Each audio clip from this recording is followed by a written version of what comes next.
Shalom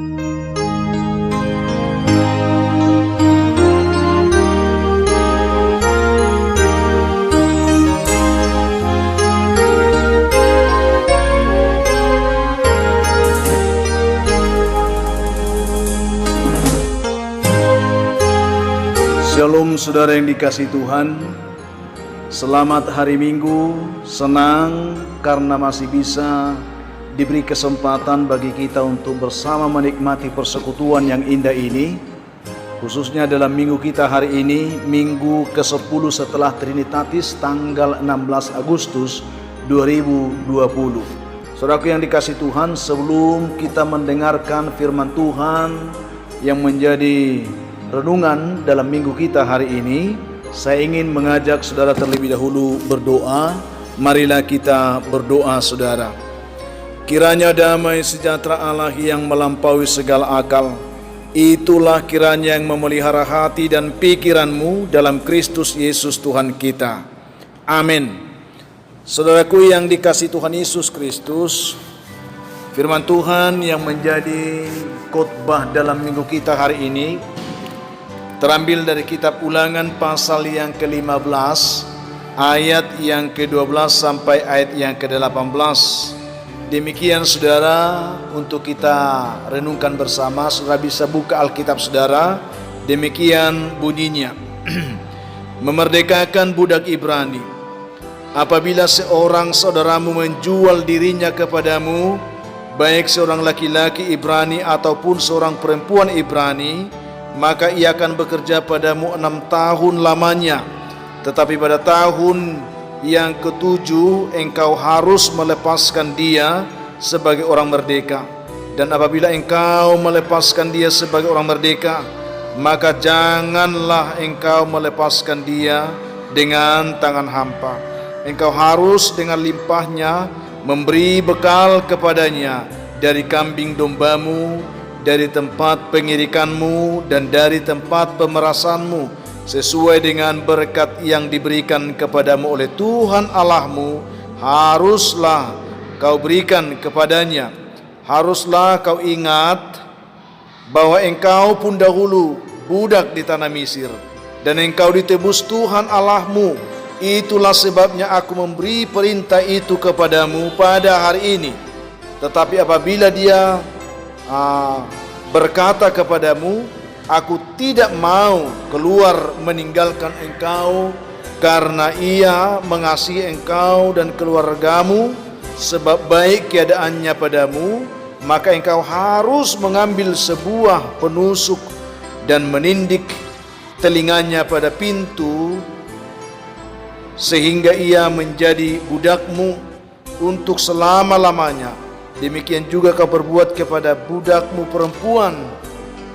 Janganlah mereka susah apabila engkau melepaskan dia sebagai orang merdeka, sebab 6 tahun lamanya ia telah bekerja padamu dengan jasa 2 kali upah seorang pekerja harian. Maka Tuhan Allahmu akan memberkati engkau dalam segala sesuatu yang kau kerjakan. Demikian jauh pembacaan firman Tuhan untuk kita renungkan dalam minggu kita hari ini. Saudaraku yang dikasihi Tuhan, tema khotbah kita di minggu kita hari ini adalah kemerdekaan. Saya percaya ini menjadi sebuah sukacita bagi kita, karena ini dihubungkan dengan peringatan Hari Kemerdekaan Republik Indonesia, negara kita yang kita cintai, yang jatuh tempo yang jatuh pada hari Senin besok saudara, pada tanggal 17 Agustus 2020 ini, yaitu ulang tahun yang ke-75. Saudara yang dikasihi Tuhan, banyak hal yang perlu kita renungkan dalam memaknai kemerdekaan ini. Sesungguhnya kemerdekaan ini bukanlah sesuatu yang gampang saudara. Kemerdekaan itu didapatkan oleh karena pengorbanan para pahlawan, pengorbanan orang-orang yang betul memberi dirinya untuk sebuah tujuan kemerdekaan itu sendiri. Tentu kita patut bersyukur dan menghargai itu, dan kita doakan supaya Tuhan terus memberkati bangsa kita, supaya ke depan kita bisa mengisi kemerdekaan ini dengan hal-hal yang lebih baik untuk membangun diri kita dan bangsa ini lebih baik ke depan. Saudaraku yang dikasihi Tuhan Yesus Kristus, melalui khotbah kita hari ini, kita akan dituntun untuk boleh mengerti bagaimanakah kita sebenarnya memaknai kemerdekaan itu bukan saja secara duniawi, tetapi sebagai orang beriman. Firman Tuhan katakan kita adalah orang-orang yang sudah dimerdekakan oleh Kristus, saudara. Oleh pengorbanan Kristus kita sudah ditebus dari kutuk dosa, dari perhambaan dosa, ya, sehingga kita diberikan ya kelepasan, kebebasan untuk menggapai kehidupan yang lebih baik, kehidupan yang kekal bersama dengan Tuhan. Saudaraku yang dikasihi Tuhan, terlebih kalau kita baca tadi kalau kita baca hari ini epistel minggu kita, kita tahu di sana bahwa Rasul Petrus mengingatkan kita supaya sebagai orang yang sudah merdeka, hiduplah sebagai orang-orang merdeka, dan bukan seperti mereka menyalahgunakan kemerdekaan itu untuk menyelubungi kejahatan-kejahatan mereka, tetapi hiduplah sebagai hamba Allah. Itulah tujuannya, saudara. Yang tadinya kita adalah hamba dosa, hamba dunia, hamba setan, tetapi setelah Kristus memerdekakan kita, kita ditebus, kita dilepaskan, kita dibebaskan, supaya kita menjadi hamba Allah, bukan hamba dosa lagi. Sehingga saudara, ciri-ciri orang yang sudah dimerdekakan dalam Tuhan, kehidupannya tidak lagi diperhamba oleh dosa, tetapi dia menyadari dirinya adalah hamba Allah, hamba Tuhan, saudara. Itu yang kita lihat. Merdeka ini sebenarnya hal yang bisa kita mengerti dalam arti luas, saudara. Kalau dalam bahasa Inggris itu dikatakan freedom, saudara. Artinya kemerdekaan. Dan menurut Kamus Besar Bahasa Indonesia, kalau kita baca di situ, kemerdekaan itu diartikan, saudara, dengan beberapa pengertian. Yang pertama, merdeka artinya bebas. Ini dari perhambaan atau penjajahan. Artinya selama ini mereka diperhamba, yang selama ini mereka dijajah, mereka dilepaskan, dibebaskan dari perhambaan dan penjajahan itu. Itulah yang dialami oleh negara kita 75 tahun yang lalu. Lalu yang kedua, kemerdekaan itu diartikan tidak terkena atau lepas dari tuntutan. Sebenarnya, saudara, inilah yang kita terima sebagai orang percaya, sebagai orang Kristen. Kita sudah dilepaskan dari tuntutan, tidak kena tuntutan lagi. Yang tadinya kita akan menerima hukuman dosa itu adalah maut. Ya, upah dosa adalah maut. Tetapi setelah kita dimerdekakan, kita tidak terkena lagi hukuman dosa itu. Kita sudah dilepaskan dari tuntutan hukuman dosa itu, kematian itu, sudah dilepaskan. Lalu yang ketiga, tidak terikat, tidak tergantung kepada orang atau pihak tertentu. Dia sudah leluasa, saudara. Ini juga menjadi pengertian yang perlu kita maknai secara rohani. Makanya dikatakan oleh Petrus tadi, sebagai orang yang sudah dimerdekakan, jangan menyalahgunakan kemerdekaan itu untuk berbuat dosa. Karena sesungguhnya kita sudah bebas, kita sudah tidak terikat lagi, kita tidak tergantung lagi kepada dosa. Ini penting bagi kita, saudara. Saudara yang dikasihi Tuhan Yesus Kristus, sebagai orang Kristen, orang yang percaya kepada Kristus, kita adalah orang merdeka, saudara. Namun jika kita merenungkan sejenak ke belakang, siapakah kita sebenarnya dahulunya? Maka kita akan menemukan bahwa sebenarnya dahulu kita pun telah dijajah oleh kuasa dosa. Dalam suratnya kepada jemaat Roma, ya, Paulus mengatakan di sana bahwa kita dahulu adalah hamba dosa yang kemudian telah dimerdekakan oleh Kristus dengan kuasa darahnya, sehingga kita menjadi hamba Allah, hamba Tuhan, saudara. Pertanyaan yang patut kita renungkan di sini adalah, apakah apa yang telah kita perbuat dengan kemerdekaan yang telah Kristus berikan kepada kita dalam kehidupan kita ini, saudara? Apakah yang telah kita perbuat setelah Kristus memerdekakan kita? Saya rasa ini yang terpenting. Sebagaimana kita katakan, sebenarnya yang perlu sekarang bukan lagi merebut kemerdekaan, tetapi sebagai orang yang sudah dimerdekakan, apa yang kita ingin lakukan dengan kemerdekaan itu? Kira-kira seperti itu, saudara yang dikasihi Tuhan. Hal inilah yang ingin kita lihat dari teks khotbah kita hari ini. Kalau kita perhatikan bagaimana Tuhan berbicara kepada orang Israel, mengerti untuk memberi pengertian tentang arti kemerdekaan yang mereka telah hidupi selama ini. Dahulu kamu hamba di Mesir, tetapi sekarang sudah dimerdekakan oleh Tuhan. Oleh karena itu, saudara, orang yang sudah dimerdekakan seharusnya dia juga harus memerdekakan orang lain. Itu yang kita lihat di situ. Sehingga di sini katakan hal yang perlu kita belajar di sini adalah ada beberapa hal, saudara. Yang pertama, milikilah sikap yang baik terhadap dirimu dan juga terhadap orang lain. Ini saya rasa yang perlu. Ketika kita mengerti arti makna kemerdekaan yang kita hidup selama ini perlu dalam diri kita. Miliki sikap yang baik terhadap dirimu juga terhadap orang lain. Sikap kita harus menentukan kualitas kemerdekaan kita, saudara. Sebagai orang yang sudah menikmati kemerdekaan, umat Israel diajar oleh Tuhan supaya mereka memiliki sikap hidup yang baik. Bagaimana itu, saudara, kita mengerti tentang ungkapan ini? Tuhan mengingatkan mereka supaya mereka tidak lupa bahwa mereka juga dulunya adalah budak di tanah Mesir. Jangan lupa diri, saudara. Jangan melupakan itu, saudara. Itu yang perlu kita lihat di sini. Dan oleh kemurahan Tuhan, mereka dibawa keluar dari perbudakan tersebut dan dimerdekakan oleh Tuhan, sehingga mereka menjadi bangsa yang berdaulat dalam pimpinan Tuhan sendiri. Harus disikapi ini dengan baik. Oleh karena itu Tuhan mengingatkan kepada mereka, harus kau ingat, harus kau perhatikan bahwa kau pun dahulu budak di tanah Mesir. Ini yang kita dapatkan, saudara.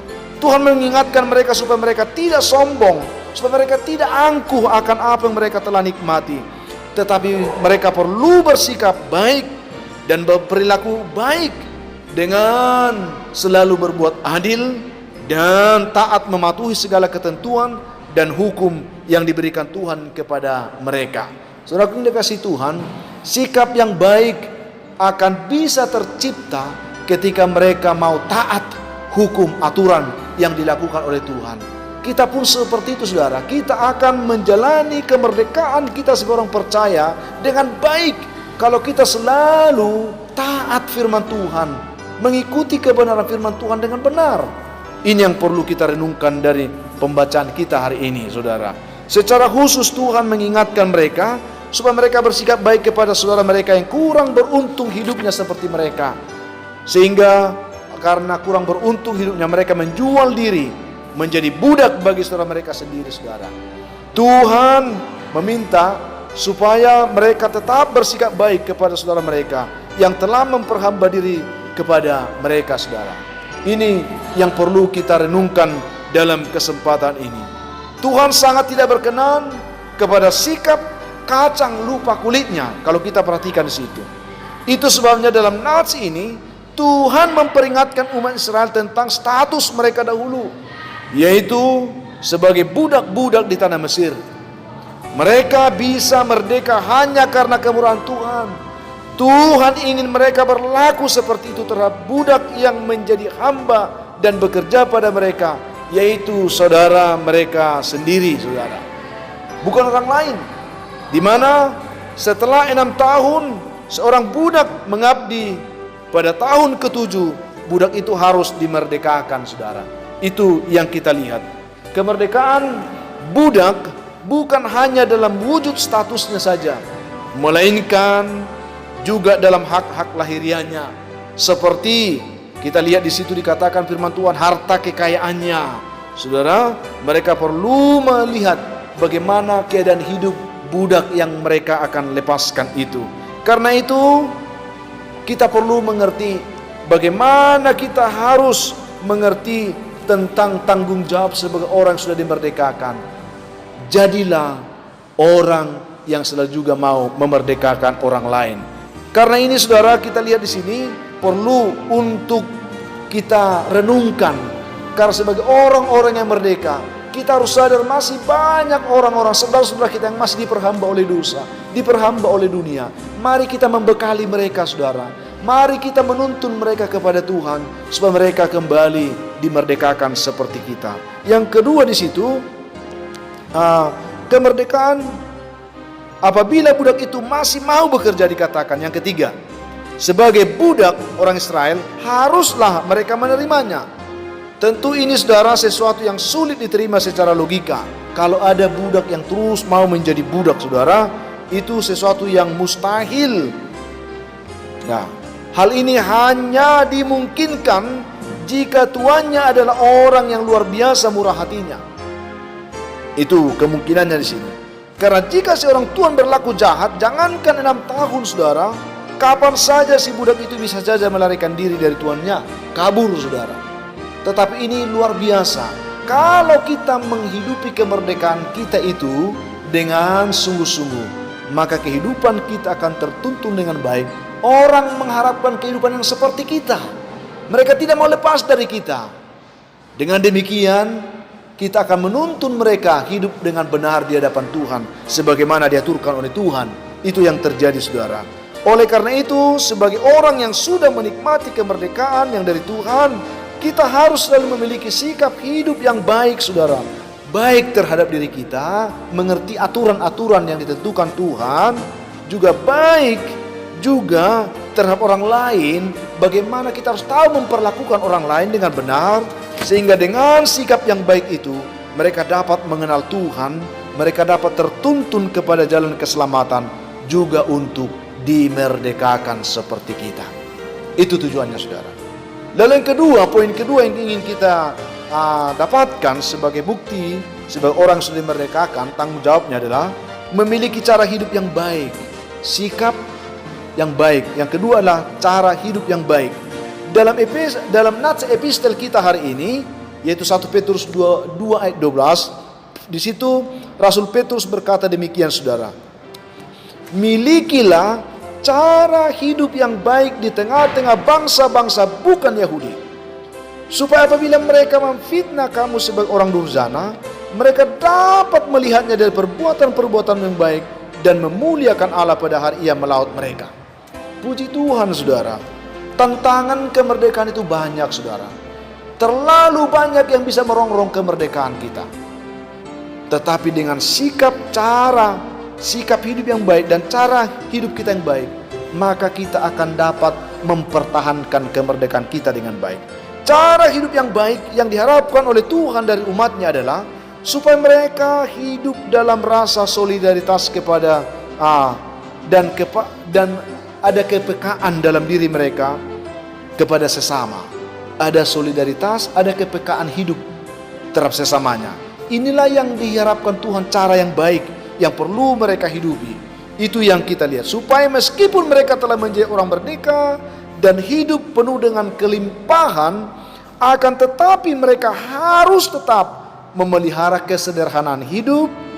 Hal ini bisa diwujudkan melalui sikap yang selalu simpati dan berempati terhadap budak milik mereka sendiri.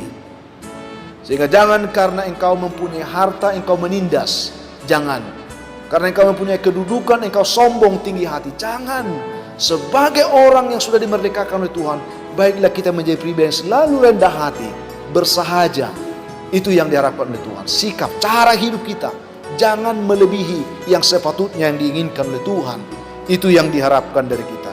Tuhan mengajar mereka supaya jangan bersusah hati, walaupun orang yang selama ini mereka perhamba akhirnya bebas dan merdeka. Ini penting saudara. Yang selama ini kita perhamba, tetapi setelah kehidupan mereka diberkati Tuhan, kita sombong, kita marah, kita benci, iri kepada mereka. Saudara, jangan seperti itu. Cara hidup kita menentukan kualitas kita di hadapan Tuhan. Itu yang perlu. Jangan marah kepada mereka. Bersyukur kalau orang-orang yang tadinya kehidupannya melarat, miskin, rendah, diangkat oleh Tuhan. Itu yang harus kita syukuri. Kalau mereka diangkat karena kehidupan mereka diberkati karena hidup kita, itu yang harus kita syukuri. Bukan untuk kita lihat di sini saudara, membuat kita jadi bersusah hati. Hal ini bukanlah sesuatu yang harus disesali saudara. Kalau terjadi seperti itu bukan penyesalan. Sebagai orang yang mengerti arti kemerdekaan, seharusnya mereka harus ikhlas. Orang yang tadinya diperhamba jadi merdeka. Jangan merasa kehilangan. Karena dengan tetap bersikap baik seperti itu, firman Tuhan berkata kepada kita pada hari ini, dikatakan, maka Tuhan Allahmu akan memberkati engkau dalam segala sesuatu yang kau kerjakan. Artinya kalau kehidupan kita ternyata sudah bisa menjadi berkat, menuntun orang kepada kehidupan yang lebih baik, dapat lagi menuntun mereka untuk bisa dimerdekakan dalam Tuhan. Tuhan katakan, engkau pasti akan diberkati Tuhan dalam segala hal. Jadi saudara yang dikasih Tuhan, ini menarik bagi kita. Kiranya kebenaran ini memberkati kita hari ini, supaya kita selalu menjaga diri kita dengan cara hidup yang baik senantiasa saudara. melihat kebenaran ini, kita harus tertantang bagaimana supaya kita selalu memberi diri menjadi berkat untuk orang lain. Cara hidupmu perlu ditiru, perlu dilihat untuk membangun orang lebih baik dalam kehidupannya. Saudara yang dikasihi Tuhan, sebagai kesimpulan penutup bagi kita, banyak orang salah mengartikan bahwa kemerdekaan itu adalah kebebasan atau kehidupan tanpa halangan dan rintangan. Ini persoalan. Dia hanya berpikir, karena aku orang yang sudah merdeka, maka aku dapat melakukan apapun yang ingin aku lakukan, dan berkata apa saja kepada siapapun seperti yang aku ingin katakan kepada mereka. Bebas. Tidak ada seorang pun yang berhak melarang atau mengatur aku.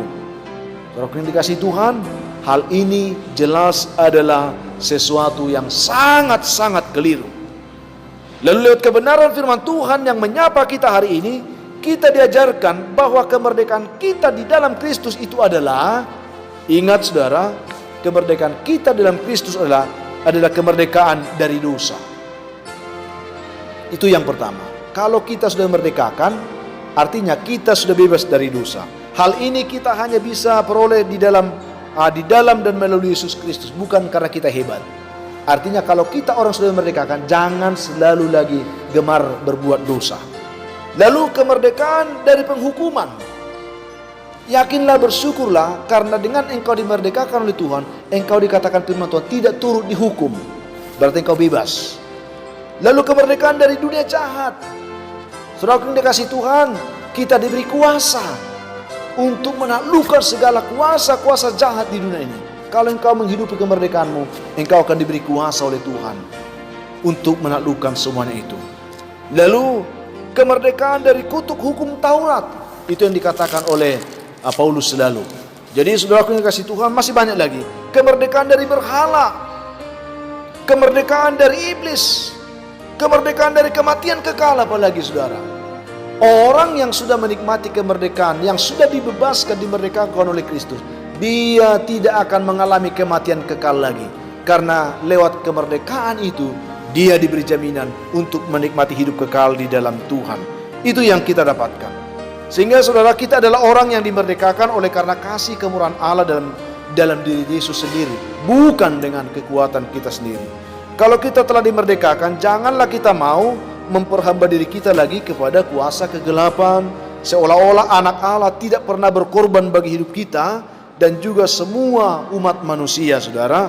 Sebagai orang yang telah dimerdekakan oleh Kristus dengan kuasa darahnya, kita tidak boleh lagi hidup sekehendak kita sendiri, tetapi kita hidup menurut kehendak Kristus di dalam segala hal dalam kehidupan kita. Sehingga oleh Kristus kita dituntun untuk selalu menunjukkan sikap, selalu menunjukkan cara hidup yang baik kepada diri kita, kepada setiap orang, terlebih kepada Tuhan, saudara. Untuk itu saudara yang dikasihi Tuhan, dalam momen kita memperingati kemerdekaan bangsa kita di bulan ini, khususnya besok saudara, mari kita menyadari hal ini. Dengan bercermin kepada kebenaran ini, kita bisa menjadi orang Kristen yang sudah merdeka secara rohani, tetapi juga merdeka di dalam kehidupan kita sehari-hari. Tuhan kiranya memberkati kita dengan kebenaran ini saudara, sehingga kita selalu sadar bahwa kita bukan lagi hamba atau budak dosa atau iblis, tetapi kita adalah orang-orang yang sudah dimerdekakan oleh Kristus dan menjadi hamba Allah. Akhirnya, selamat hari Minggu saudara. Dirgahayu kemerdekaan buat negara kita Republik Indonesia yang ke-75 tahun. Di tepatnya hari esok, Tuhan memberkati kita semua. Sebelum mengakhiri renungan ini, saya ingin katakan kepada saudara, biarlah kebenaran membantu kita untuk menyadari jati diri kita sebagai orang-orang yang sudah merdekakan, bukan orang-orang diperhamba oleh dosa lagi. Akhirnya kita berdoa saudara, mohon tuntunan Tuhan sehingga kita diberi kekuatan melakukan kebenaran. Kita berdoa. Tuhan, terima kasih untuk kebenaran firman Tuhan yang kami terima saat ini. Berkati kami dengan firman-Mu sehingga kami boleh menyadari bahwa kami adalah orang-orang yang sungguh-sungguh sudah dimerdekakan oleh Tuhan. Sehingga kami memohon, mampukan kami untuk boleh menjaga kemerdekaan kami dengan baik, supaya kami tidak lagi diperhamba oleh apapun. Tuhan, berkatilah umat Tuhan dimanapun mendengarkan renungan ini. Ketika mereka mengalami pergumulan, ingatkan mereka selalu bahwa Tuhan sudah memerdekakan mereka dari setiap kutuk apapun. Mereka dapat menikmati berkat Tuhan dalam hidup mereka. Yang lemah Tuhan kuatkan, Yang sakit Tuhan sembuhkan. Yang berbeban berat Tuhan berikan mereka kelegaan. Yang berduka cita Tuhan hiburkan. Yang sedang bergumul untuk anak-anak dalam pendidikan saat ini, Tuhan berkati mereka. Berikan mereka kepintaran, hikmat dan akal budi. Yang bergumul untuk mencari pekerjaan, Tuhan juga memberkati mereka. Yang mencari jodoh, Tuhan berkati. Yang mengharapkan pertolongan Tuhan, ada beberapa keluarga Tuhan yang mengharapkan keturunan, berkati mereka di dalam kasih Tuhan. Terima kasih Tuhan.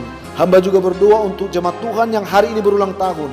Berkati mereka dengan kasih setia Tuhan, sehingga mereka penuh dengan sukacita. Ini doa kami Tuhan.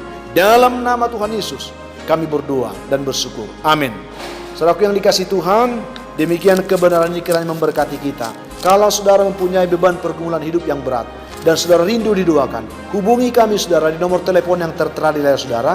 Kami siap membantu mendukung saudara dalam doa. Saya Pendeta Linti Dengoran, Pendeta GKP Jemaat Khusus Horisan Medan, menyampaikan sampai jumpa di kesempatan yang lain. Tuhan memberkati saudara. Shalom.